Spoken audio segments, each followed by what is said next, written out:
UP विधानसभा चुनाव के बाद एमएलसी चुनाव में भी समाजवादी पार्टी को तगड़ा झटका लगा है। खास बात ये विधानसभा चुनाव में बीजेपी को कड़ी टक्कर देने वाली एसपी एमएलसी चुनाव में खाता तक नहीं खोल पाई। कुल 36 सीटों में से 33 सीटों पर बीजेपी तो 3 सीटों पर निर्दलीय प्रत्याशियों ने जीत दर्ज की।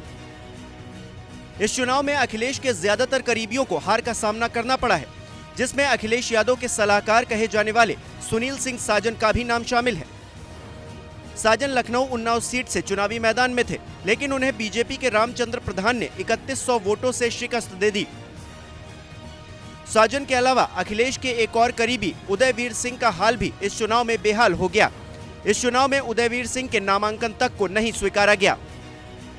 बता दें कि एसपी के दोनों नेताओं के नामों की चर्चा इसलिए भी ज्यादा हो रही है क्योंकि दोनों ही नेता अखिलेश के खासम खास हैं। इन दोनों नेताओं के अलावा अखिलेश के करीबी संतोष यादव, वासुदेव यादव, आनंद भदौरिया और राजेश यादव भी इस बार मैदान में थे, लेकिन अफसोस किसी को भी कामयाबी हाथ नहीं लगी।